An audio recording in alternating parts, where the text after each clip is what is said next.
So, as you saw in the time lapse, I just decided to just cut the motor out, motor mounts, I should say, out and modify them. The crank center line was about 16 inches or so. Not necessarily ideal for radial tire stuff. Not bad for slick tire stuff if you really need like that extra leverage to move backwards when you hit, make the hit. Radial tire stuff, you want the weight low and forward, like low and it's just a little bit better because you don't need as much transfer to that rear tire, you know, because you're using mechanical, like 4-link bar angles to actually push the tire into the ground. So had to change that a little bit. Wasn't too bad actually. I just honestly just, as you saw the time lapse, just hacked them and then use an angle grinder to just cut a little bit out, re-notch them, bring them down. I kind of just rough cut them. I gotta kind of check angles and stuff right now, but right now we're looking at like 14 3/4 of an inch with no weight on the front suspension. Front suspension's like still mostly up. The motor is on the weight of the hoist. The weight of the motor's on the hoist, so that's not down at all. So it'll probably be about 14.5 with the weight on the vehicle. With these heavy springs, could be less than that if we get a different spring setup, and then we could adjust the coilovers to get even less than that, you know, if we wanted to get it down to like in the 13s, you know, which is, they say 13.5, 14.5 is like a good sweet spot, you know. So we are already pretty much there for the most part. But the main issue I was kind of worried about before was ground clearance. You know, as you can see now, we do have a little bit of an oil pan to ground situation where it's pretty close, but that should be relatively easy to mess with. We just, I'm actually going to modify this lower piece, this lower pan piece. You can see there's bolts right here from there to there, this whole lower section on bolts. So I might just remove that and make a flat one. They do have a billet version, but I don't have money for all that. So we're just going to do a flat one and a super shallow pickup. So the pan isn't going to be much lower than this lower cross member here, you know, but that is one thing we do have to address at some point now that I dropped it down a little bit. But it just helped get everything a little bit lower in the body of the car. And then another thing I did, I favored the motor to the passenger side just a little bit. Shifted over about an inch or so. Give us more room for the brake booster and the steering stuff, which have to fit in there. So, but yep, so we got that slightly shifted over, which actually helped out with everything. So now the cable for the shifter down in here has plenty of room, and then the whole drive line was just going to be slightly to the passenger side, which works out with the offset pinion on the 8.8. So we have that tacked together with the 4-link brackets, the width and stuff that we like, and then trying to figure out like ride height stuff, and then we can figure out where we're going to land the number 1 bar for that. But yep, let's get to figuring out the angles on the motor, and then we'll tack the mounts into place and weld them if they're good enough. Otherwise we have to mess with the notches, these lower notches, to kind of get it how we want. Let's get on that.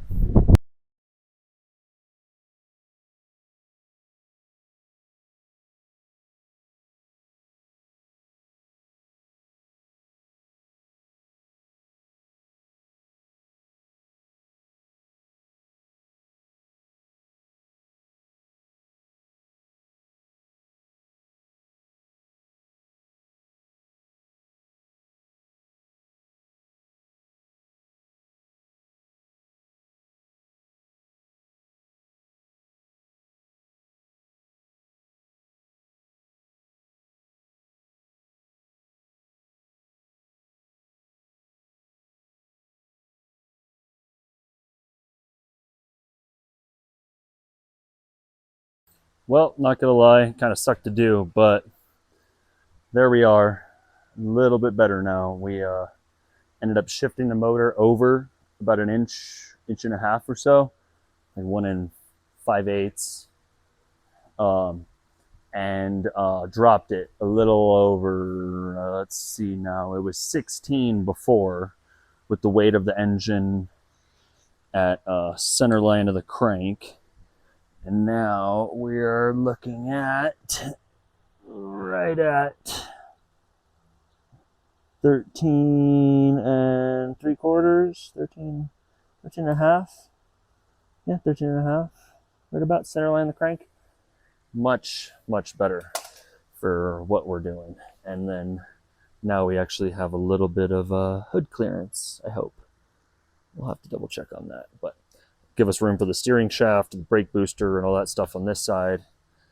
One downside is oil pan clearance.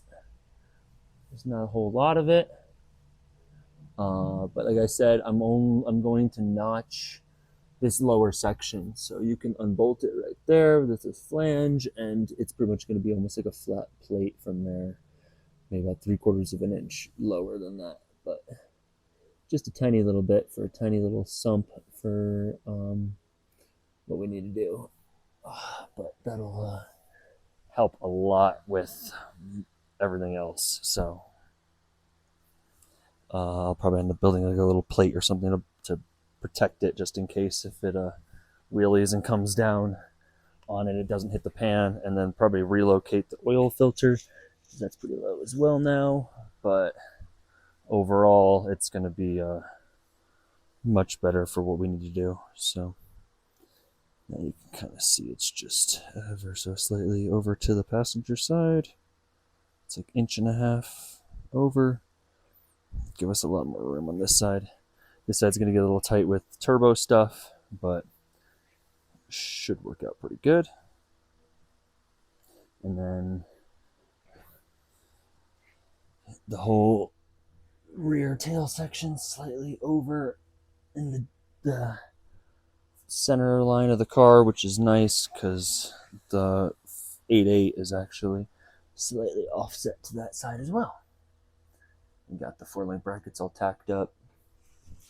Got to get the car at ride height the way I want it, and then I can kind of figure out where we're going to have that lower bar and where the 4-link brackets are going to land on the chassis. But yeah, overall motor is a bit lower, which is definitely going to work out a little bit better for what we need to do. So I was like, I don't need as much of it to be a leverage point to shift the weight back. It's gonna be a radial car, so it'll be a little bit less weight transfer to the back. But yeah, there we are. Crisis averted, I should say. I guess not necessarily, but I think it's going to work out a little bit better for our application. I got a little ahead of myself. I didn't have the front suspension on, so I couldn't have it on its tires on the ground. So I was kind of guesstimating before, and then after I, figured a little bit more out, this will be a much more ideal situation for what we're trying to do, And if we ever do dry sump, the pan will be flat at the bottom for the most part, and everything will totally clear, So that's the only upside if I decide to spend a couple thousand more, on a dry sump setup. But, that's not the goal, right? Not the plan right this second. But, yep, so made a little bit more progress. And then now we can start working on the 4-link stuff, start getting that all situated. Now that the motor's in a happier spot, it should help with everything as far as driveline angles and what we're going for. But sweet. I get this one is going to be the one that's going to get actually built, so that's what this one's for. But transmission, I have yet to figure out what we're going to do. It's either going to be a TH400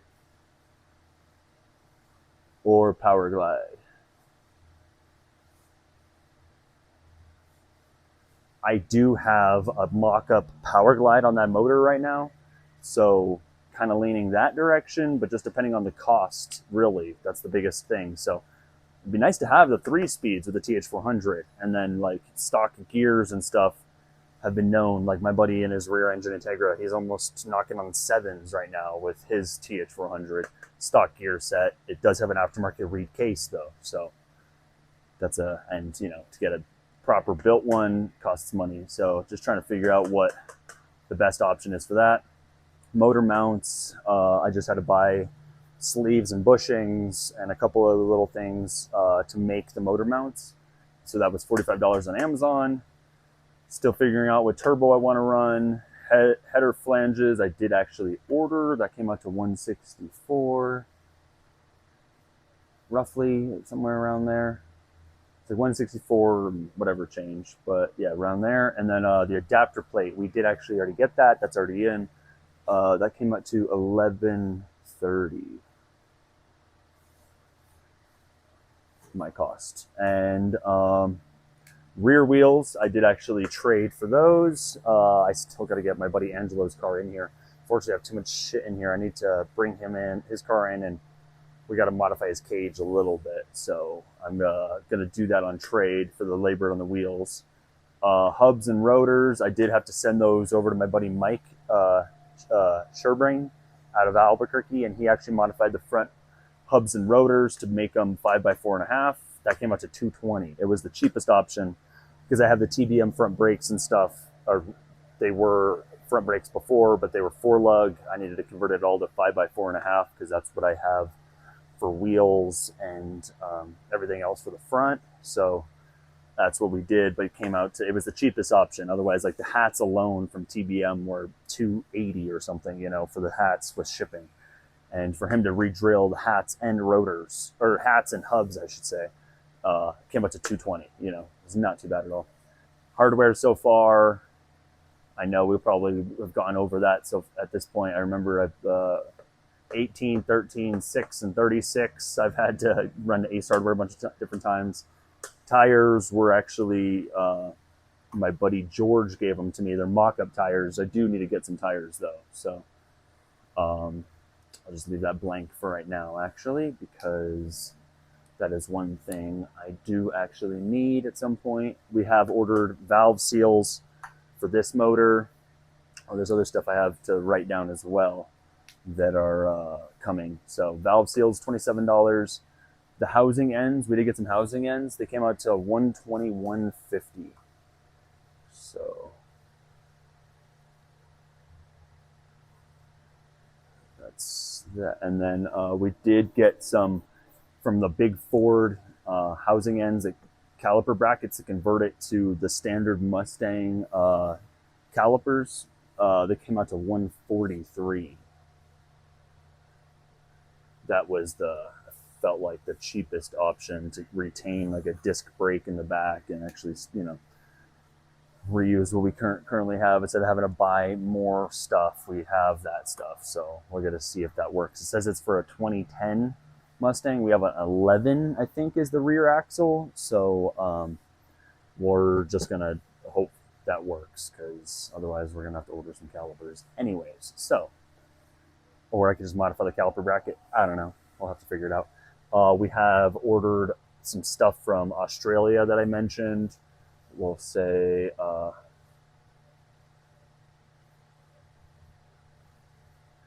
head gasket, head studs,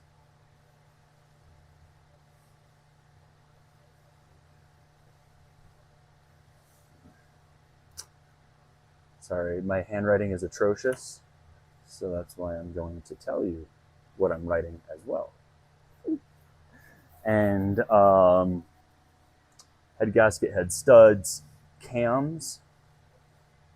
I'm not going to put any of the prices on this stuff yet until it comes in, because you'll see why the prices are what they are when they show up.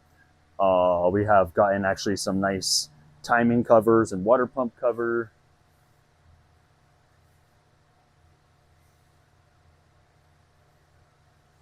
And the water pump cover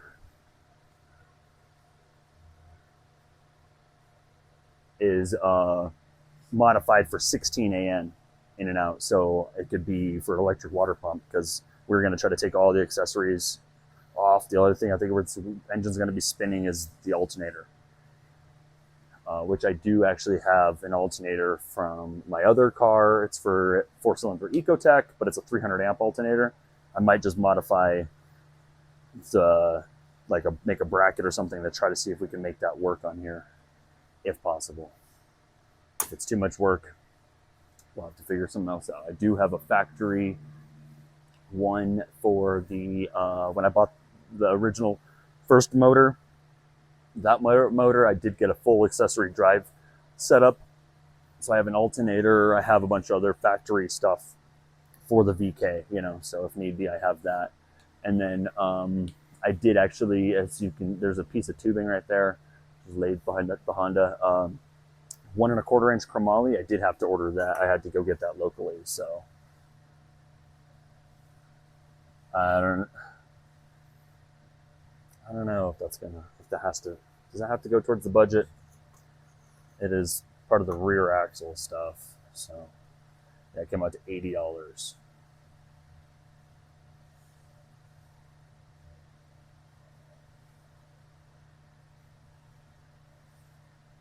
One and 1/4. Oh, whoops. I wrote that wrong. 1 1/4. 1 1/4 chromoly. There you go. $80.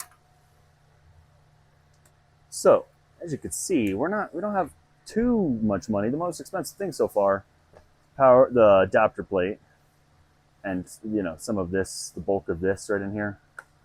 That's pretty expensive as well, that kind of stuff. Oh yeah, never mind. There's actually one other thing. I was just like, wait, there was something else that we ordered.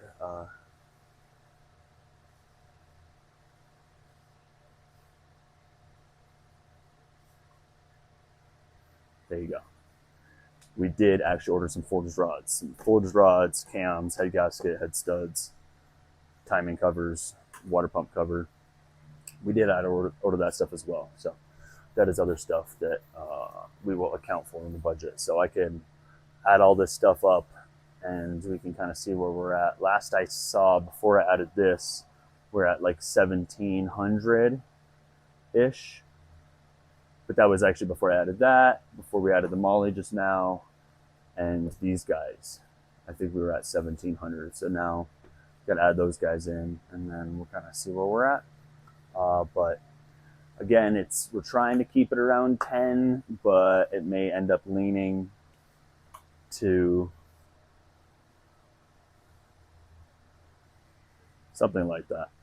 I think it might end up having to be. We'll have to see, just because of what we're trying to build the motor for. So trying to make a decent amount of power, or be able to make a decent amount of power and keep it alive. I tend to like to overbuild stuff. So fortunately, I'd rather do it now, instead of like kicking a rod out of it and, having some other stuff and then destroy valve train components and stuff that we're going to get. It's like, it's going to be stock heads, just springs, retainers, and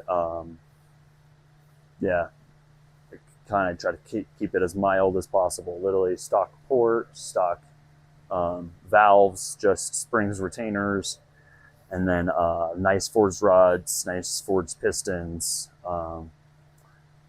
nice head gaskets, head studs, some stage 2 turbo cams. I was like, we're just gonna try to get, and then try to get as much airflow through the motor as possible. So that stuff should definitely help with that, because the stock cams are not ideal for making some decent power. So this will just be able to kind of keep it to where the engine's actually getting enough air in and out of the cylinders with a decent camshaft in it, because unfortunately without a decent cam, it kind of likes to make a lot of back pressure and choke up, and so got to get this thing flowing pretty well. But here's what we got so far, and I will keep you posted as far as where we're at with the budget stuff on everything. And go from there. Later. So I ended up placing an order the other day. I sitting over here messing with these, one of the motors over here, and I had a gasket set that I pulled off of this head right here. There's just an extra gasket, and I had an LT flange. I don't know if I showed that, but I put side by side, and you can see this port spacing. The exhaust port spacing is identical to an LS. So I ended up having a buddy lend me his, it's thrown over here right now. I have all kinds of junk everywhere. But one of his speed engineering manifolds, one of those. And I actually test fitted it, and it actually seems like it would be perfect. So just went ahead, placed an order. I was just going to buy them from him, but he was using on them to mock everything up on his twin turbo truck setup. So didn't want to take his stuff. So we just went ahead and ordered another set. I think, I forgot how much these were, like $250-ish plus shipping, somewhere around there. But yep, so we got a set of LS style, as you can see, flanges. They're LS style flange turbo manifolds from Speed Engineering. But my plan is just to chop off the flange and build them from there. And now that I'm looking at these, they look a little different than the other manifolds that we have over here. These ones have a bit of straight section at the very end, so there's room to chop everything. These ones look a little different. For some reason, I thought those were Speed Engineering. Look very similar, but kind of looks like everything's kind of laid in a little bit tighter on these ones, as you can kind of see. This one's probably tucked a little bit tighter than the motor, so I'm going to double check all that stuff. But this is the new stuff that we just scooped. All this other junk, I don't know if we need. Actually, this is the flange kit, so I think we did order those. They came extra. These gaskets, nice trick for these things that I've learned over the years. That's what you do with these. That's what you do with those. Only MLS gaskets. But the rest of this crap, sticker, definitely got to keep that. It's worth 5 horsepower. So, invoices, don't want to see that. Just throw that away. Don't even look at it. Don't add it up. It's not worth it. Just to be a little more stressed. More trash. But now we got to test fit that manifold setup. So let's see. Got to pull this out, and then we can double check it on the motor. Okay, so I keep doing this. My battery keeps dying in my phone. I literally have to keep it pretty much plugged in to keep it to where it's actually holding a charge. But I got my VK flanges in the mail. They showed up. This box is right here, and I actually started playing with the manifolds. Here's one of my flanges right there in the valley, and we got the headers. But this is the side I was kind of more focused on at the moment. So I got the flange cut off of the manifold, as you can see. And then I got the first runner kicked out. I did like a little bit over a 45 degree to kind of get it out and away from the alternator. And that's so far the mock-up we got. I'm actually pretty happy with that location.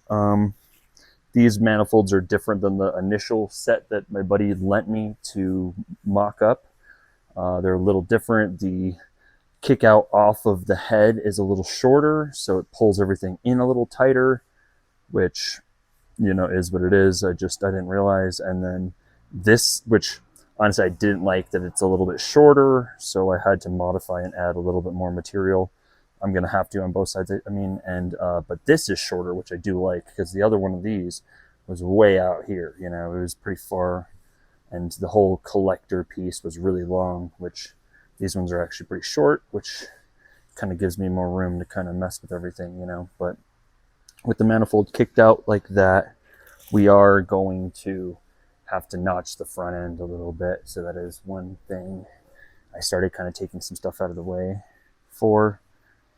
But yeah, these front areas on the frame are going to get sectioned. I don't know if I'm going to section it right there and cut all this out, all this here forward out, and plate it right there, and then run a tube and then tie the subframe into that tube. That's kind of what my thought process is right now, because that would be the easiest. I could just run it into a tube and then have like a tube disconnector or something, and then the whole front subframe will disconnect with those pieces off of that, you know, and it would actually be a bit stronger than all this stuff, and then it would actually make it tubular and get it all this out of the way anyways, because that is one thing we did have to do anyways. We had to notch from here forward, from where this tube is forward anyways. We had to cut at least a section for the steering rack, and when I was thinking about doing that,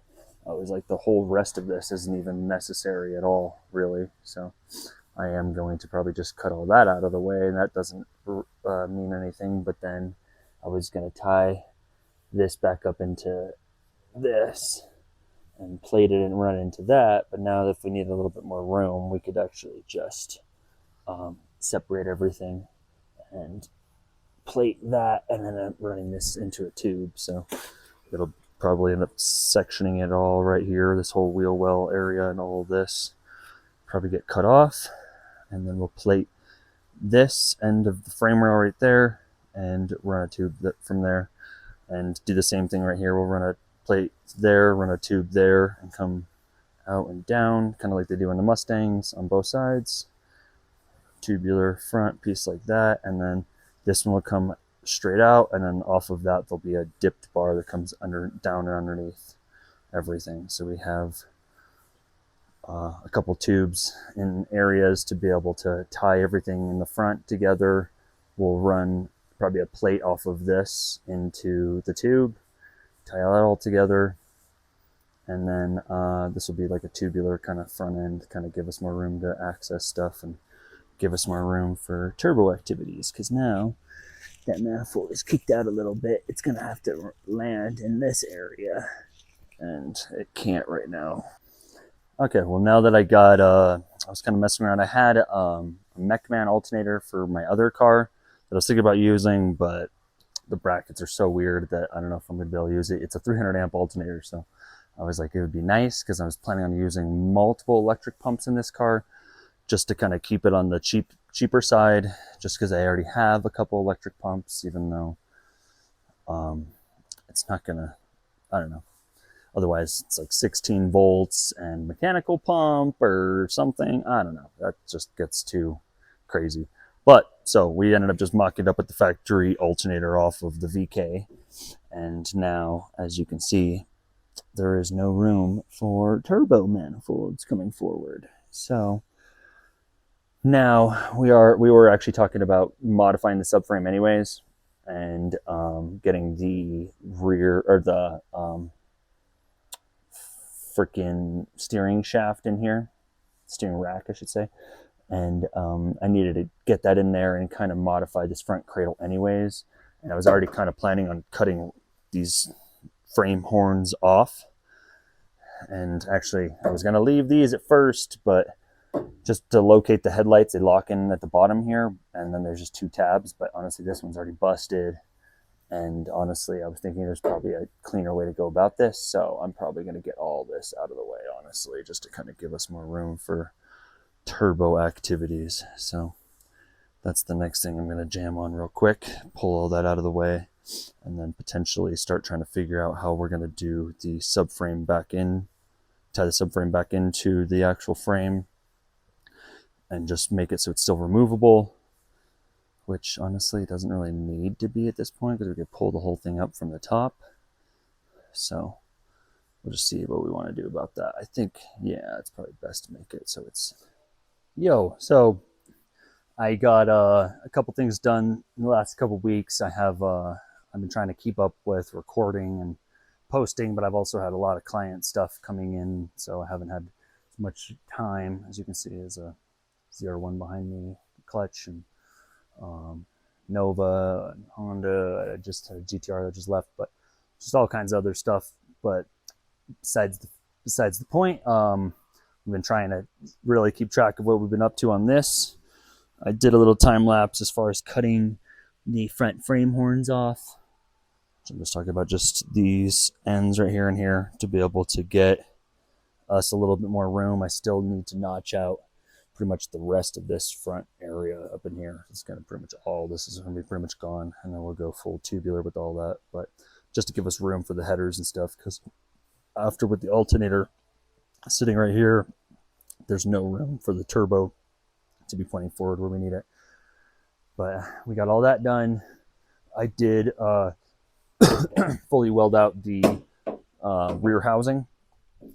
I don't think I got any photos of that or videos of that because my phone died in the process. But as you can see, we got the whole housing fully TIG welded. Got everything set how we wanted to. I had to add a little bar and a brace on the back side. You can see it. So I had a little brace on the back. Got everything kind of centered how we wanted. Well, we got it kind of mocked up. Shortened the ends. We did some big forward ends. I already got axles and stuff ordered. I got axles and spool, ring and pinion, and rebuild kit all ordered. So we can pretty much get this as a finalized axle at this point.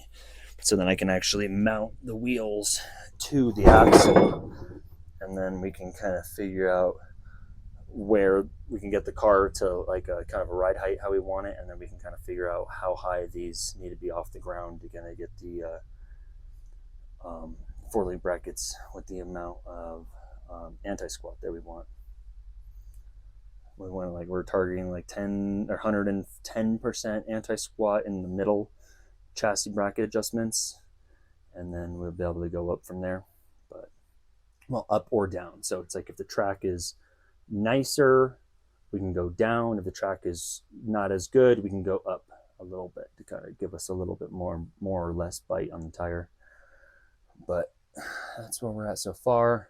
I still need to clean up the rest of this. I have some 6x6 plates that I'm going to put here and there, and then I do need to notch these brackets for the number 1 bar. It's going to go across. It's probably going to go across and dip under the drive shaft, and then come back. So it's going to go straight across, dip under the drive shaft, and then straight over.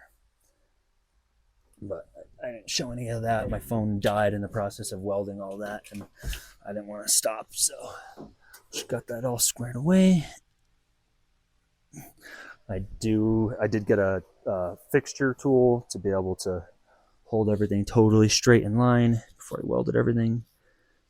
But yeah, we got that. Transmission is in a better spot. Got everything a little bit lower. As you saw, we dropped the motor significantly. We are going to have to modify the pan. So this just kind of just snowballs more and more stuff we could do, but whatever. It's just a car, it's just metal. But I want to try to at least give some sort of outro, because I've been jamming on this, and then I kind of just get some video clips, and then I don't